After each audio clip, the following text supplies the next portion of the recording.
प्रेम से बोलिए सियावर रामचंद्र भगवान की। आइए कुछ अपने अमूल्य जीवन में से समय को निकाल करके सत्संग का आनंद लिया जाए, क्योंकि कहा जाता है कि सत्संग के बराबर दुनिया में कुछ भी नहीं है, कुछ भी नहीं है।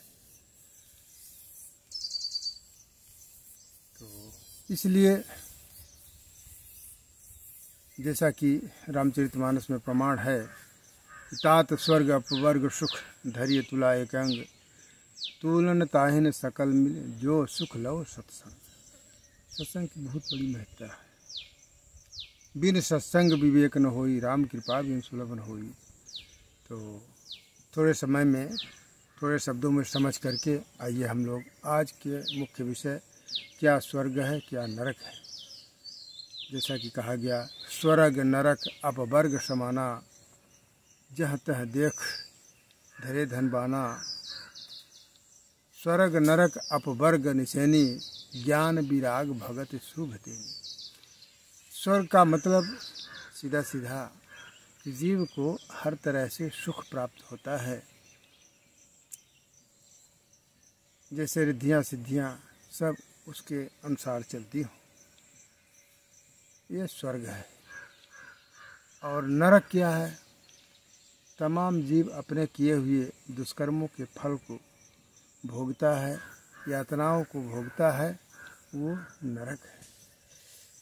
आप अपने समाज में ही आए दिन देखते हैं, बोलते हैं कि फलाना तो बड़ा दुष्कर्मी शायद व्यक्ति था, बहुत यातनाएं भोगने पड़ी, 10 साल 12 साल 15 साल उन्होंने खाट का सेवन किया और अनेक तरह के दुखों को भोगा।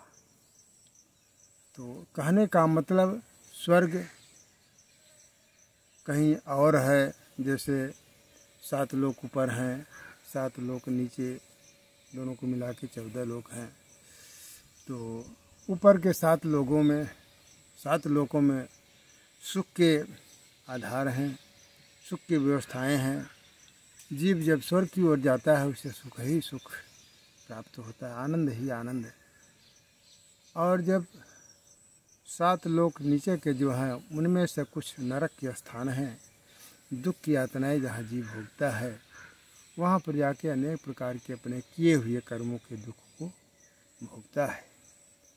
यानी सीधा सीधा इसका मतलब है कि सुख यदि हैं, हम सुखी हैं, हर तरह से हमारे बाल बच्चे अच्छे पोस्टों पर, अच्छी जगहों पर पोस्टिंग है, पदोन्नति है उनकी, और हमारी हर तरह की व्यवस्था सुदृढ़ है, ठीक है, तो यानी आप स्वर्ग में हैं, सुखी हैं। और हर तरह के आपके पास आपका प्रारब्ध है, ऐसा चल रहा है कि हर तरह के आपके पास दुख ही दुख चारों तरफ से आ रहे हैं।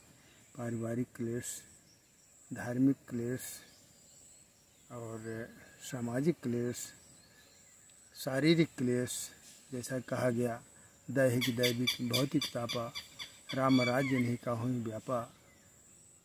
बात पित्त कफ, यानी कई तरह के रोगों से, जैसे आज के बीपी, लो बीपी, हाई शुगर, कोलेस्ट्रॉल, तमाम अनेक तरह की बीमारियों से ग्रसित मानव है, दुख भोग रहा है, यानी नरक की यातनाओं के समान ही है। इसलिए नरक का मतलब दुख और स्वर्ग का मतलब सुख। इसी जन्म में कभी कभी ऐसा लगता है कि हम स्वर्ग में भी हैं और हम नरक में भी हैं। इस तरह से सामान्य रूप से साधारण भाषा में स्वर्ग और नरक की ये परिभाषा हमने आपके समक्ष परिलक्षित किया। इसी के साथ वाणी को विराम देते हुए हरि ओम, शांति शांति शांति।